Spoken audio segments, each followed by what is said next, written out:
라고 딱 말씀을 드리는 순간 엄청 신나하시면서 이거 되게 네? 이렇게 얘기를 하시는 거예요. 어떻게 이렇게 딱 맞는 걸 찾았대? 갑자기 A4용지에 뭐라 뭐라 쓰시더니 동그라미를 딱 치시는 거예요. 그래서 제가 봤더니 이렇게 적혀 있는 거예요.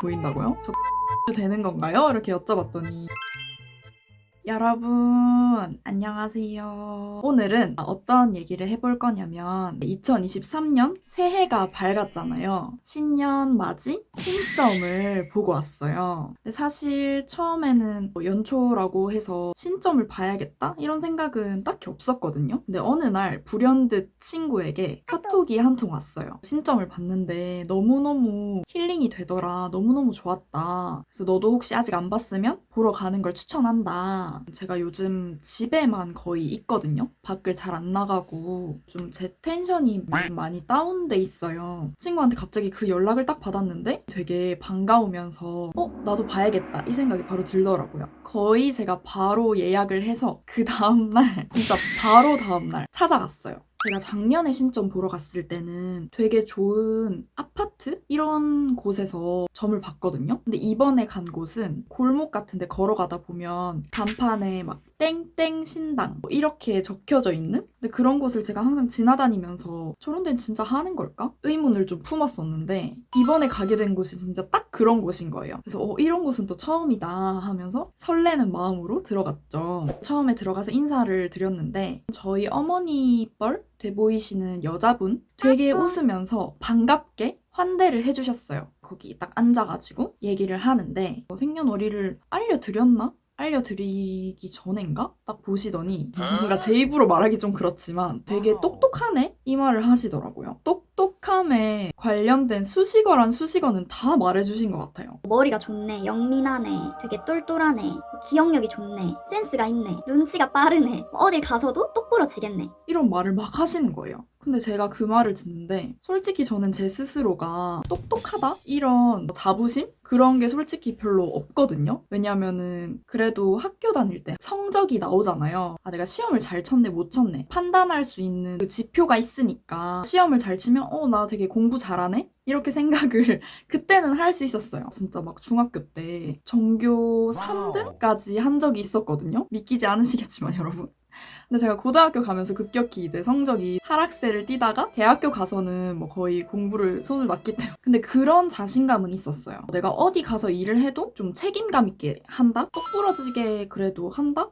그런 자신감은 있는 것 같아요. 이제 직업이 뭐냐라고 물어보시길래 지금은 직업이 없다. 일을 쉬고 있고 타로 공부를 하고 있다. 라고 딱 말씀을 드리는 순간 엄청 신나하시면서 이거 되게 자기가 좋아하는 공부네? 이렇게 얘기를 하시는 거예요. 그래서 제가 맞다고 아직 공부한 지 얼마 되진 않았지만 너무 재밌다. 천직을 찾은 것 같아요. 이렇게 얘기를 했더니 어떻게 이렇게 딱 맞는 걸 찾았대? 이렇게 얘기를 하시는 거예요. 본인은 깊이 탐구하는 걸 좋아하는 사람이라서 하면 할수록 깨닫는 게 많고 영감이 샘솟고 그런 공부를 해야 되는데 아마 지금까지 다른 걸 했을 때는 그런 걸 못 느꼈을 거다. 이렇게 얘기를 하는 거예요. 그래서 제가 너무 공감이 가가지고 맞다고 회사도 여러 군데 다녀봤고 이런저런 일들을 진짜 많이 시도해봤었는데 뭔가 이렇다 할 만한 게 없었다. 다 애매했다. 그 마음이 이렇게 얘기를 드리니까 맞다고 아마 본인이 이때까지 퇴사를 한 것도 일이 막 엄청 힘들어서라기보다 그 일이 시시해서 그 회사가 시시해서 그만뒀을 거다라고 하시는 거예요. 그래서 제가 그게 너무 그 말이 반가워가지고 맞다고 뭔가 나는 더 성장하고 싶고 더 깊이 파고들고 싶은데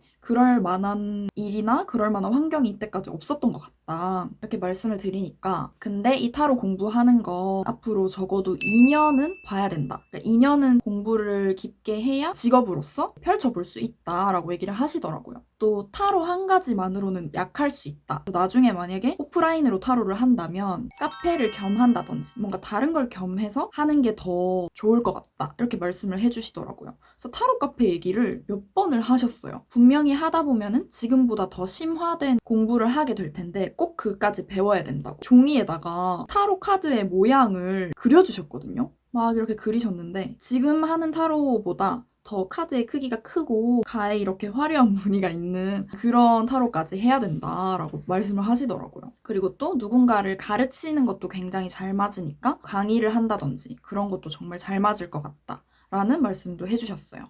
그래서 제가 안 그래도 아직은 뭔가 사람들을 막 상담해줄 실력이 부족해서 올해는 다른 일을 병행하면서 타로 공부를 계속하고 또 무료 상담을 하면서 임상을 쌓으려고 한다. 그러면 타로 공부를 제가 하는 동안 일은 아무거나 알바를 하던지 이렇게 해도 상관이 없는 걸까요? 이렇게 물어보니까 상관없다고. 제가 지금 그리고 있는 계획이랑도 굉장히 잘 맞았고 또 제가 이제 올해 나이가 벌써 30이 되었잖아요. 이제 적은 나이가 결코 아니란 말이죠. 물론 아직 청춘이고 30대도 굉장히 젊은 나이지만 더 제가 어렸을 때와는 확연히 이게 마음의 무게가 다르단 말이에요. 그래서 제가 약간 하소연하듯이 근데 사실 저는 다른 주변 친구들이 자기의 길을 나아가는 거에 비해서 전 좀 방황을 오래 했다. 그러니까 그 방황이 나쁜 방황은 당연히 아니잖아요? 내가 더 하고 싶고 나한테 더 잘 맞는 게 뭔지 지난 5년 동안 진짜 누구보다 치열하게 찾아왔다고 생각을 하거든요. 어쨌든 그 방황의 시간 동안 많이 답답하기도 했고 또 지금 새로운 걸 시작한다는 게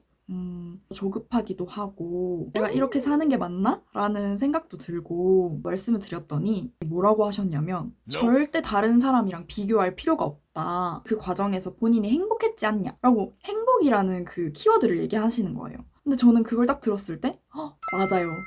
맞아요. 방황이긴 하지만 다 제가 선택한 일이고 또 그 결과도 늘 제가 감당을 해왔기 때문에 그 과정에서 행복이 진짜 컸거든요. 너는 그냥 너가 행복하면 된다고. 빠르고 늦고 이거는 끝에 가봐야 그 결과를 가봐야 아는 거지. 지금 고작 그 나이에 누가 조금 빠르니 늦니 이거를 보는 건 아무 의미가 없다. 이렇게 얘기를 하시는 거예요. 그래서 그 말도 되게 위안이 됐고 그리고 제가 이제 재물운도 물어봤죠. 그럼 제가 돈을 좀 넉넉히 벌고 살 수 있을까요? 30대 한 중후반으로 갈수록 돈을 많이 벌 거고 근데 제가 어디서 사주를 봐도 항상 저는 30대부터 잘 된다고 했거든요. 20대까지 터널의 시기라고 내 거를 하면은 30대 중반, 후반까지 잘 된다 이 얘기를 제가 진짜 많이 들었어요. 여기서도 아니나 다를까 이렇게 얘기를 하셨는데 근데 이 얘기는 처음 들었거든요. 막 눈을 감고 또 이렇게 뭔가 접신을 하시더니 갑자기 A4용지에 뭐라 쓰시더니 동그라미를 딱 치시는 거예요. 그래서 제가 봤더니 건물 이렇게 적혀 있는 거예요. 건물이 보이네 이렇게 얘기하시는 거예요. 아니 건물이 보인다고요? 저 건물주 되는 건가요? 이렇게 여쭤봤더니 그럴 것 같다고. 그러니까 그 말인즉슨 먹고 살 걱정을 할 일은 없겠다. 너 가게를 너 건물에서 차릴 수도 있겠네. 그러시더라고요. 그래서 제가 그 얘기가 너무 또 기분이 좋았죠. 그런 얘기를 아무한테나 해주진 않을 것 같다는 생각이 저만의 행복 회로일 수도 있지만 그리고 제가 그 얘기까지 했거든요. 저희 부모님이 어디서 점을 보셨는데 자식 둘 중에 한 명이 돈을 되게 많이 벌 거다라고 들은 얘기가 있는데 그 자식 둘 중에 누군지를 말을 안 해줬던 거예요. 오빠랑 저는 이제 그 둘 중에 누굴까? 근데 오빠는 항상 그게 저라고 했거든요. 왜냐면 오빠는 너무나 대학교 졸업하고 취업해서 정석의 길을 밟고 있는 사람이고 저는 막 변화가 엄청 많고 맨날 새로운 거 시도하고 보편적이진 않은 20대를 보내왔다 보니까 근데 그러다가 이제 최근에 오빠가 코인으로 돈을 막 갑자기 엄청 많이 버는 경험을 하면서 내가 아니라 오빠인가? 이 생각을 했어요. 알고 보면 나는 그냥 내 행복을 찾아서 사는 사람이고 나에게 돈은 따라오지 않나 보다. 오빠는 엄청 돈을 많이 쫓는 사람이거든요. 아, 저렇게 오빠가 돈을 쫓으니까 그게 오빠인가 보다 이렇게 생각을 했단 말이죠. 이 선생님께 여쭤봤어요. 과연 둘 중에 누구냐? 선생님이 씩 웃으시면서 그 건물에 동그라미를 막 치시면서 너지 이렇게 얘기를 하시는 거예요. 그래서 그 얘기를 듣는데 또 너무 행복하더라고요. 그리고 여러분 또 이런 점 보러 가면 또 묘미가 뭐겠습니까? 연애운, 결혼운을 여쭤봤죠. 제가 지금 연애를 하고 있지 않고 최근 한 3, 4년간 제대로 된 연애를 한 적이 없어요. 그런 좀 고민이 있다. 내가 뭔가 연애를 이제 못하는 사람이 된 것 같은데 내가 결혼을 할 수 있을까? 너무나 확신에 찬 목소리로 걱정하지를 말라고 본인은 본인을 절대 바꾸려고 하지 말래요. 그러니까 상대방에게 나를 맞추려고 본래 모습이 아닌 다른 모습을 절대 보여주지 말고 그냥 있는 그대로의 본인을 솔직하게 보여줘라. 그리고 본인이 지금 하고자 하는 거를 열심히 하다 보면은 그 진가를 알아봐줄 사람이 분명히 있다. 이렇게 얘기를 하시는 거예요. 이 말이 저는 너무너무 위안이 되더라고요. 제가 오히려 20대 초반, 중반까지는 그래도 보통의 연애? 좀 길게 만나기도 하고 나름 뭐 럽스타 이런 거 떠올리고 스스로 사랑꾼이라고 생각을 했었거든요. 근데 20대 중반부터 진짜 연애가 너무 안 되는 거예요. 사람들이 다 저에게서 튕겨 나가는 느낌? 이런 경험들이 계속 반복이 되면은 당연히 스스로를 돌아볼 수밖에 없잖아요. 그러니까 늘 그게 저는 의문이었던 게 내가 아직 인연을 못 만난 걸까? 아니면 내가 문제여서 그런가? 알고 싶었어요. 해답이. 근데 이 선생님의 견해로는 너는 그냥 그대로 있으면 된다. 이 말도 진짜 좋았어요. 열심히 하는 사람에게는 그 아우라가 있는데 그 아우라를 보고 반드시 누군가 올 것이다. 그냥 너가 가는 그 길에 옆에서 발 맞춰서 갈 사람이 있을 거다. 이 말이 사실 당장 듣기에는 너무너무 좋은 말이지만 저도 뭔가 누군가와 함께 하려면 당연히 그 사람을 이해하고 배려하고 그래야 되는 게 당연히 있다고 생각을 하거든요. 근데 뭐 아직까지 제가 그렇게까지 할 만한 사람을 못 만난 건지 지금 너무 때가 아닌 건지 때가 아닌 건 진짜 맞는 것 같아요. 20대 중반부터 제 진로에 대한 그 고민과 방황이 엄청 깊어지면서 연애 상대를 사실 막 이렇게 찾아 나선 적이 잘 없거든요. 항상 나의 이 진로에 대한 게 좀 풀리면 만나야지 라는 생각이 되게 컸었으니까. 근데 그렇다고 해서 아예 눈길도 안 주고 또 이러지 않거든요. 일단 또 만나보면 괜찮은 사람일 수도 있으니까 시도를 해본단 말이죠. 이렇게 좀 관계를 쌓아보려고. 근데 그게 이제 번번이 짧게 끝나다 보니까 속상한 일도 많았거든요. 감정이 풍부하고 사람과의 관계에서 에너지를 되게 많이 쓰는 편이라서 아무리 짧은 만남이라도 만나고 헤어지고 막 이런 과정이 당연히 쉽지만은 않잖아요. 그런 뭔가 힘듦이 있었는데 이분이 너무나 명쾌하게 이렇게 얘기를 해주시더라고요. 근데 조금 지나고 생각해보니 그래도 내가 노력하고 싶은 사람 생기면 노력해야지 라는 생각도 들더라고요. 근데 그래도 이 이야기의 본질은 지금은 이제 사람을 만나는 데 집중하기보다는 너가 하는 일에 더 열중을 해라 라고 들렸어요. 너는 충분히 매력이 많다. 아니 거의 여기 힐링 신점이 아니라 거의 힐링 상담소였는데 너는 되게 다양한 매력들이 있고 이 얘기도 했어요. 제가 좀 감정이 풍부하다 보니까 감정 기복이 좀 심한 편이다. 그런 고민이 또 있다라고 하니까 이분이 그것도 매력이야. 이렇게 얘기하시는 거예요. 아 그래요? 또 그냥 끄덕끄덕하게 됐고 그리고 막 또 종이에 적으셨는데 자 자네한테 1순위 땡땡 너의 일 2순위 땡땡 너 자신을 사랑하는 거 그리고 3순위에 남자 이렇게 적으시는 거예요. 너에게 애인이나 남편이 생기는 건 그냥 덤이라고 생각해라. 근데 이것도 사실 제가 이전에 다른 데서 사주를 봐도 굉장히 많이 들은 말이었어요. 어차피 내 남자님의 마음에 차는 사람은 없을 거다. 어차피 나를 만족시켜줄 이성은 없다고 생각하고 내가 더 챙겨줘야 되는 이성을 만나면 그냥 일을 더 열심히 해라. 저는 항상 일이 더 우선순위다 라는 말을 되게 많이 들었거든요. 근데 이전에는 내가 하고 싶은 일을 찾는 과정에 있었으니까 그게 와닿지가 않는 거예요. 나도 워커홀릭 되고 싶지. 커리어 쌓고 싶지. 근데 그게 뭔지 몰라서 저는 계속 이것저것 해보고 있는 상황이었으니까 와닿지가 않았는데 그래도 최근에는 타로를 하면서 좀 이 길은 진짜 내가 꾸준히 나아가고 싶고 깊게 파보고 싶다라는 마음이 드니까 이제는 조금은 더 와닿는 것 같아요. 그리고 이제 미래의 남편에 대해서도 얘기를 해주셨는데 이렇게 뭘 보시더라고요. 외모는 피부가 좀 하얗고 눈이 크고 조금 차가워 보이는 인상이래요. 그래서 남들한테는 무신경하지만 저한테는 되게 잘하는 스타일이고 결혼은 아마 한 30대 중반에서 후반? 늦게 한다고 하셨어요. 또 이것도 어디서 봐도 결혼 늦게 하는 게 좋다. 적어도 뭐 32, 3살부터 중반, 후반까지도 이렇게 다들 말씀을 하시더라고요. 그리고 이 남자가 집안에 돈이 있다고 했나? 본인이 돈이 있다고 했나? 아무튼 돈이 좀 있는 사람이다. 그리고 옷을 되게 잘 입는다. 라고 하셨어요. 그 폼생폼사라고 약간 예스러운 단어긴 한데 그리고 자녀운도 있고 자식은 아마 한 명 정도일 것 같고 아들일 것 같다 이렇게 얘기를 하시길래 근데 저는 지금의 가치관으로서는 딩크를 지향하고 별로 자식을 낳는 걸 상상을 해본 적이 없다. 왜냐면 지금은 저 하나 챙기기도 너무 버거운 인생이니까 아니라고 자식은 있다고 아들이 되게 말을 잘하겠네 똑똑하겠네 또 똑똑할 거라고 하시더라고요.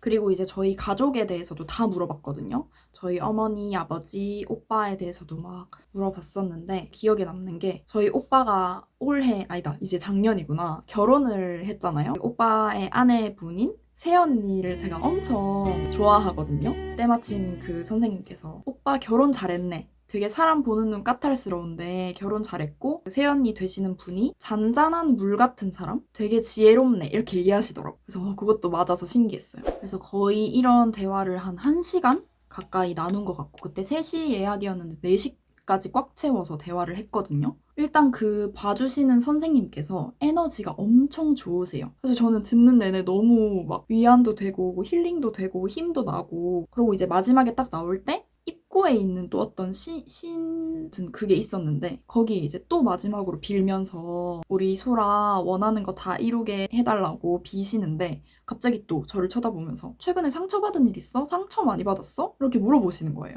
저는 원래 상처를 잘 받는다 이렇게 얘기를 했더니 아유 하면서 우리 소라 상처 안 받게 해주세요 이렇게 비시는데, 너무 그때 약간 뭉클해서 눈물이 날 것 같더라고요. 그리고 신당에 올렸던 바나나를 한 송이도 아니고 한 손을 저한테 챙겨주시면서 예뻐서 주는 거라고 그렇게 말씀을 하셔가지고, 짧은 시간이었지만 나를 되게 좋게 보시고 애정하시는구나, 그게 너무 느껴졌어요.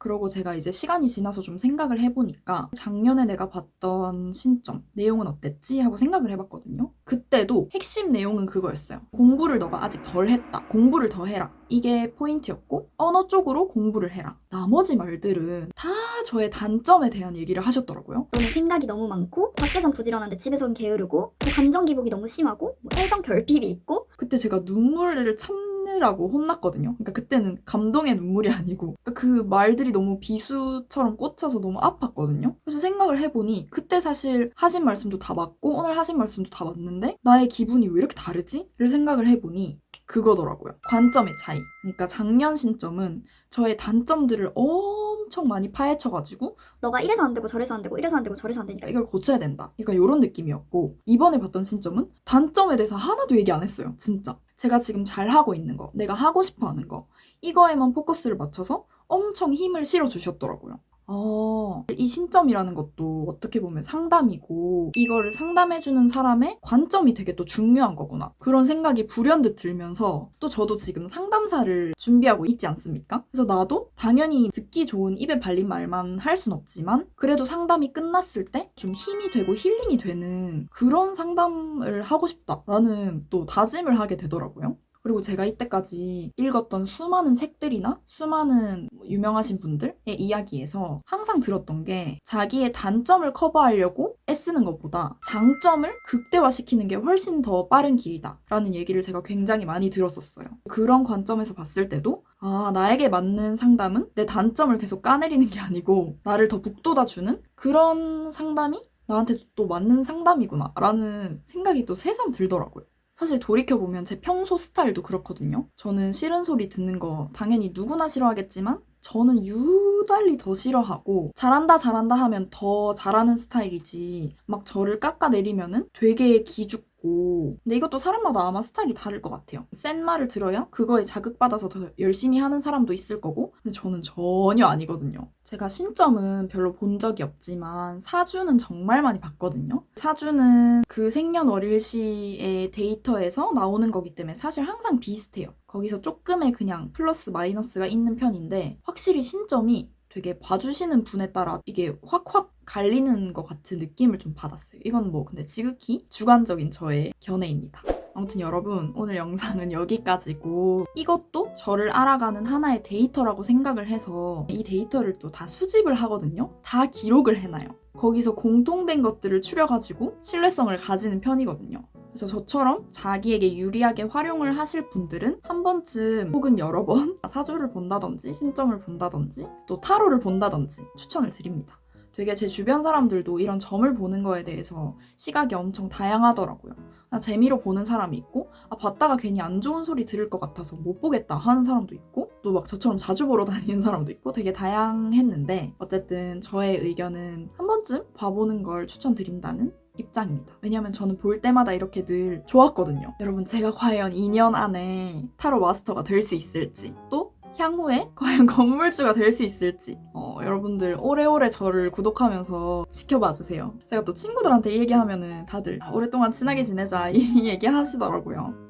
오늘 영상은 여기까지입니다. 여러분, 새해 복 많이 받으시고 이번 2023년도 같이 화이팅 해봐요.